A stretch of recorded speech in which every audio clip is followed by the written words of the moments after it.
Today's video, we are rating all Madden 21 Ultimate Team promos and putting them on a tier list. Let's go through the year and see what promos we enjoyed and what we didn't. This isn't an objective-based view based on what is objectively the best promo. It's just a personally subjective view of what my favorite promos were and what I enjoyed the most. You guys know how these work. S all the way down to D tier being the worst. Starting with the all-rookie promo, this promo took place of what was pretty much the Combine promo. And honestly, I was not really a fan of this promo too much. I didn't think there were too many crazy usable cards. We got a good Claypool. We got a good Jeremy Chin. We got a Night Train Lane. If you see me looking to my right, I have Mudhead up with all the cards from each promo that I'm going to be going over just to make sure, in case you're wondering. CD Lamb was okay, but generally speaking, I didn't get too hyped about this promo. I'm going to drop this in C tier. It really didn't impress me that much. Next is Autumn Aces. Autumn Aces was a decent promo. It was just, we got a good Allen Robinson. The thing that bothered me about this promo is it felt kind of lackluster in a sense of like there wasn't a ton of content. There wasn't a ton of cards that came out with this, and usually the autumn type promo is somewhat kind of big, so I'm gonna put this in a B tier. I do think it was better than the all rookie promo, but it still felt kind of lackluster to me. I think they could have definitely done more with it. You know what, scratch that. Yeah, B tier. I'm comfortable with the B tier because like we had the cards that you can bet on for the Thanksgiving Day games, which is always a really good time. And I hope they continue to do that of like Marquise Hollywood Brown. Some people made a ton of coins. I'm looking at UCC off those investments on that, which is awesome. So yeah, I think because of that edge that it gives it where you can use and kind of invest in what you think is going to happen on Thanksgiving Day, that's a pretty cool feature. But as far as just like the Tony Romo, the Night Train Lane, I don't know. I wasn't that impressed with them, especially because hit power didn't really matter this year. So Night Train Lane is like big physical abilities weren't that important. The Black History Month promo, I think the concept is there and I hope they expand on it in the future. I think it's a great idea. Their execution this year was just so lackluster and boring. By the time you completed all the solo challenges throughout however many weeks it took to do them, the cards were completely outdated. Fritz Pollard was like totally useless unless you had him on a Bears team. Even then, with all the running backs the Bears had, it just was very disappointing. I hope they do more with this next year because it's a cool concept, but the execution on this one was just abysmally bad. So we're going to give that one a D tier. The Blitz promo, the one and only really Blitz that they had this year, which I'm not a money spender, so it doesn't affect me too much. The Tyreek Hill was amazing, but I made so many freaking coins off this promo, so I did appreciate this promo. I'm going to give it a B rating just for that fact alone, because I made so many freaking coins off that Tyreek Hill set and the Tyreek Hill, or not set, I don't remember what it was, but the card I made so many coins off of. Flipping, I love Blitz promos. That Evan Ingram really pissed me off though, because I pulled a couple limiteds, and of course they were like that 86 overall Evan Ingram or whatever, but Blitz will give a B just because it wasn't A or S, because they could have done so much better with it and they could have had more blitzes, but they just for some reason chose not to. So we're going to leave it in the B tier. Campus Heroes was freaking awesome. Some of the cards were totally a waste in my opinion, but bringing out and dropping 32 cards or like 30 cards, however many they dropped, and like one Wildcard Wednesday is what made those days so cool. Playing with people like Tim Tebow, like Tommy Harris. Campus Heroes, not only was it a total surprise, but it was just such a cool and well done promo. I hope they continue to expand on that even further in the future, especially with them having license to make EA Sports NCAA football games. I hope they can kind of tie that in somehow. I don't know, but it would be so cool. Campus Heroes, I hope, is here to stay. That's definitely an A tier, a great promo. I don't know what this one is. I think it's Derwin versus the World. It could just be core cards of the game, but I'm going to treat it as Derwin versus the World, which I'm actually going to give an A tier to, not because of the Twitch drops and the horrible fiasco that they had with Twitch drop, and the Derwin streams weren't interesting, but I really liked the King of the Hill portion of Derwin versus the World, the whole concept that they had behind it. Seeing the most competitive Madden players come out for the first tournament of the year really got you in that competitive zone, that competitive spirit for watching Madden, and I really enjoy watching guys like Joke and Drini and all these guys play. Like, to me, it's so much fun. So because Derwin versus the World kind of brought on that King of the Hill concept, that's what to me brings it up to an A tier. And then obviously the Derwin James that you earned throughout watching, if your Twitch drops, you're lucky enough that your drops actually worked, that Derwin James was awesome. So I thought the concept was really cool. The execution maybe not so much, similar to like the Black History Month, but I think they're going to continue to expand on that in the future. And I thought the Derwin James card was awesome, and I also thought that the King of the Hill was really cool. Next up is Flashbacks, which to me was very disappointing this year. I'm going to drop this in a C tier. Almost none of the cards. That Adrian Amos wasn't bad for a minute, and I think the Garoppolo was okay for a second. These cards were really disappointing this year. I'm going to say this just to cover all the bases with Wildcard Wednesday promos before we get into the rest of them, but the concept concept of Wildcard Wednesday was awesome to drop those cards and have like their own day for them. It worked out really well for flashbacks, veterans, heavyweights, all those promos, but they quickly fell too far behind what the meta or the top end of the game was, and the cards, even on theme teams, were really not very usable. So I'm going to say that, yeah, this was a C tier. It was pretty abysmally bad. I hope they keep pace next year with things like flashbacks, and they'll be much more fun if they are more usable. You just can't really release bad cards. Even for lower tier teams, you just can't release bad cards. No one really gets excited about them, and the concept is cool. They've had it for a few years now, and I just hope they improve the ratings of the cards. Free agency was sick. I loved the free agency promo because you had the ability to use any sort of chemistry on the masters of Dak and JJ. As in not having a gunslinger quarterback on the Bears team, that was so big for me. I really appreciated that they gave you that feature to do. We also just had some pretty good cards. The Justin Simmons wasn't bad. The Hunter Henry wasn't bad. Leonard Williams wasn't terrible. I really enjoyed the Dak, again, because I could use it on the Bears team. I'm going to drop this in A tier. I thought free agency was a great promo, and they were pretty good about updating them throughout. I think this is golden ticket. I can't remember quite. Golden tickets sucked this year. You get a D tier. I mean, just nothing exciting. I mean, I don't know. You can't really, I guess you can blame the people that made it, but really the progression of the game and Ultimate Team throughout the year is what really hindered golden tickets. Physical chemistries are just, I really hope they're going away. I've heard good things that they are going away, but I just really hope they do, because they ruined golden tickets this year. There's nothing special. Everything had 99 speed since like February, basically March. So there was just nothing good about the golden tickets. A very, very big disappointment for what's really, generally one of the biggest promos of the year. Heavyweights, I'm going to stick this in C tier as well with the flashbacks because it just wasn't exciting to me. I'm just going to do veterans right now because I'm pretty sure the veterans were the pack glitch that we got a ton of training off of. So I'm going to throw veterans in S tier.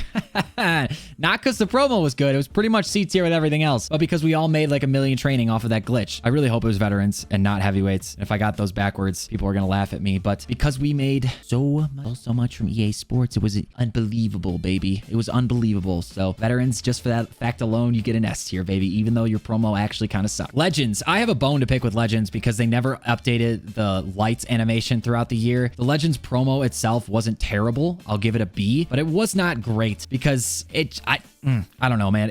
We never got Walter Payton. We never got Urlacher. We never got like I don't know, Singletary, Dick Buckets. Maybe it's just my Bears bias coming out here. And it really bothers me that they don't update the card pack animations for like the higher tiers throughout the year, like NBA or something like that does, because it really just throws you for a loop and it makes opening these packs way less exciting when you can't tell what you're getting based on the animation. There's no like that instant hype factor. So I'm going to say Legends is a B tier, and then we'll go right into Ultimate Legends 2, which is actually going to be one less than Legends. Actually, no, I take that back. It would be one less than Legends, but Ultimate Legends gave us things like quarterback Ogden, defensive back, cornerback Jim Thorpe. So some of it was actually kind of cool, which is going to bring it back up to a B. Other than that, the cards were lackluster in my eyes. I wasn't a huge fan of Ultimate Legends. These promos are just like consistent content for EA, and I think they get kind of lazy with it. There's no fun solo challenges. There's no innovative sets or challenges to do with it. So because of that, they're just kind of lackluster to me. I don't think they bring much. They haven't really improved on them much over the last couple years. Limiteds were awesome this year. I'm actually going to give them an A because almost all the limiteds were like very good cards, and you don't want the game to be to a point where it's pay to win, but you also want the limiteds and the tougher to get cards to be valuable. I think they did a really good job balancing that this year. So props to EA on the limiteds. We had some great cards in there. Madden Club Championship and Madden Championship Series, whatever you want to put these as, they're both getting a D.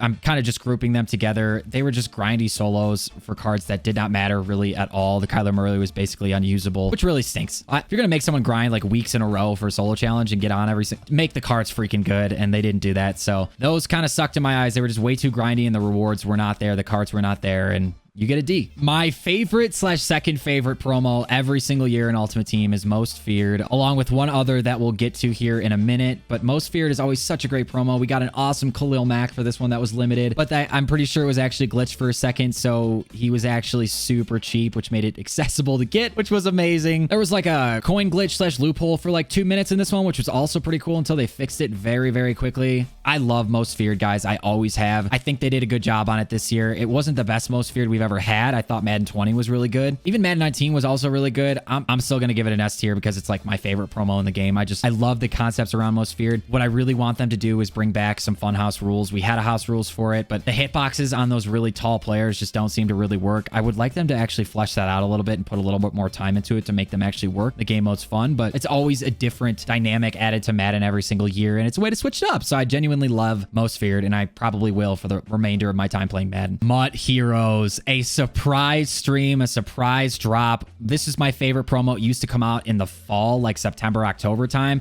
So I was very disappointed when I thought they weren't going to do it this year, but they ended up doing it, and it was awesome. I loved Mutt Heroes this year. It wasn't like the greatest cards in the game, but they were good cards. They were usable cards. Mutt Heroes was a surprise drop. You get an A tier. NFL Draft was a phenomenal promo. There's no way around it. The draft past, the draft current, the future players, the futures, like everything about it, absolutely awesome. I love the draft. S tier, hands down, bar none. Absolutely love the promo this year. Those are some of my favorite cards to play with at this point in the year. And like even on our pack and play squad, like we are always going for NFL draft players. So great job on the draft promo. NFL honors, you know, Aaron Rodgers. So I got to give it a B for that because the best card, MVP, Aaron Rodgers. Mainly I can just hate Aaron Rodgers for that one. But the promo was good. Like I didn't have the rookie premier Chase Young, so I kind of missed out on that one, which kind of stunk. But the promo was good. Just nothing like super exciting, which means it's average, which means I'll give it a B. Playoffs was very good and bad. The Masters and like the top cards, like the Steve Smith, like very lackluster. Joe Montana, lackluster. Adrian, like the top cards were not that good, but they added a lot of very good usable cards to the game. So because of that reason, I'm going to give it a B, but it could have been much better. And there's definitely a higher ceiling than what they hit this year. So the animations were cool. Some of the cards they added were great. I'm sad that the Bears didn't get very many players because they only made it to the wild card, but it is what it is. Power-ups. I like that power-ups give value to cards after they have been passed up in overall, but at the same time, power-ups and training are just so obnoxious to the game. And the way they treated power-ups this year, making like the 50 power-ups like 400,000 coins on the market. Yeah, you knew exactly what they were doing when they did that. They did it on purpose, and that really bothered me. So I'm going to give power-ups a D rating this year. It was obnoxious at some points. Pro Bowl promo basically like wasn't even there. We got an awesome Deshaun Watson, which for a while was the best card in the game, but I don't know, guys. I mean,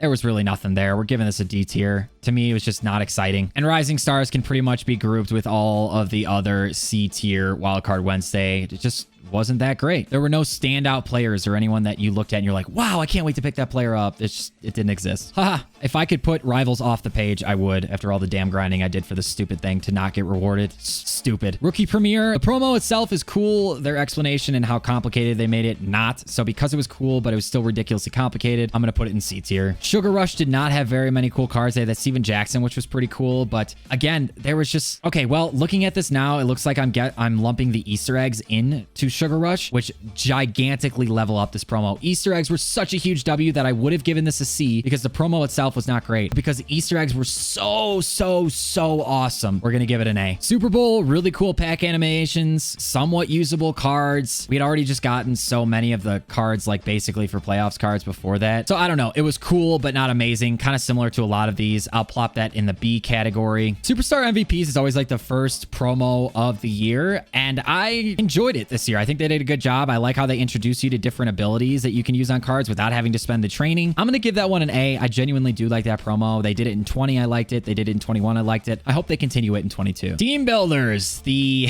Theme Team Builder series, which these cards were not meant to be great. They were just meant to balance out your theme teams, which since theme teams mattered, I'll give it some credit. I'll give it some adjustment because theme teams were great, and it helped fill in positions that you didn't want to get excited about or like waste a card in another promo, but they still were just so far below the threshold that I got to keep this low. It's got to be like a C. Cool concept. Again, the execution just needs to be better. They need to be a little bit more competitive next year. Not talking like the greatest cards in the game, but like maybe 1 or 2 overalls below, not like 7 overalls below. Team Diamonds were awesome. The cards were super good. We had like a Brent Grimes, Darius Hayward-Bay that was super fast, Julius Thomas, Eric Berry, some really Johnny Unitas in this promo. This was a great promo. I'm knocking you in A tier. Can't be an S because Kyle Long is no longer a bear, and that just hurts me. No, I'm just kidding, obviously. But I thought they were just a little bit too expensive, which may be a dumb reason not to give it an S tier. I genuinely did very much like Team Diamonds, but just that one little thing. Team Masters, we got Roquan, we got Minka, Jalen Ramsey, Derrick Henry, Joey Burrow. Oh, dude, this was great. Honestly, I did like Team Masters. I did think it was, again, a little bit too expensive. I'm going to put this one below Team Diamonds, even though I think they're very comparable. Both fantastic promos for the game, but maybe just a little bit lesser than the Team Diamonds. Very good promo, though. Team Standouts was pretty lackluster to me. I kind of felt the same way as I did as Team Builders. Yes, they were more usable cards, but they weren't exciting cards. And I get the concept of the promos not to release the craziest cards because you want to do that during actual promo releases like a Most Feared. But still, I felt like some of the cards were just more expensive than their value's worth, and didn't really get anything that was like, yes, I really want that card. It was kind of just like a reason to log on during the day. So I'm going to put that right next to Team Builders. The 50 was an awesome promo. I don't care what anyone says about the power-ups and the price there. That did suck. This was a really cool. This replaced like the Team 100 that they did in Madden 20. This was awesome. I really enjoyed the 50. That's going to be another S tier for me. Team of the week, also very awesome. The improvements that they made it to this year. They made a very conscious effort to improve Team of the week from what they've had in years past, and I thought they did a great job with it. I hope they continue to progress the program because it's an important and integral program to Madden Ultimate Team because we want it to get new cards for the players that we watch on Sundays, and that's kind of the point of the program. Team of the year was good, but it was not great. It was good, but it was not great. I liked the cards. The animation was so sick with like the tunnel and the card coming out of it. It was really cool, but the cards quickly kind of became like outdated. I think like the 96 overalls. I don't know. They felt like they quickly got passed up. So I'm going to leave that in B tier, even though I did like it. I just didn't love it. Ultimate Kickoff was great. I liked it. We had some great cards. We had Brandon Cooks that limited. We had the Byron Jones. Jamal Adams was a really good card. Trent Williams was one of the better left tackles in the game. Screw you, Robert Quinn. I've never liked you. That was harsh. I take it back, but I'm going to give this a B tier. I enjoyed it. Again, I think there's definitely room for improvement with this program as one of the first big programs of the year. And lastly, Zero Chill. I'm sure you guys guessed it by now. This is my other S tier. I love Zero Chill. I love it every single year. This and Most Feared are like the two standouts that are always like some of my favorites besides like the NFL draft too. And I hope we have something exciting like the 50 or the NFL 100 kind of esque promos where they go back through history next year. But that's my list. That's my tier list. I'm sure you guys disagree with some of them. Let me know your thoughts down below. It's okay. This was just my subjective point of view. We can disagree. That's fine. Drop a like if you enjoyed. Subscribe for more content until we get to Madden 22. We're so close, guys. We're so close. But yeah, thank you so much for watching, and I'll see you boys in the next one.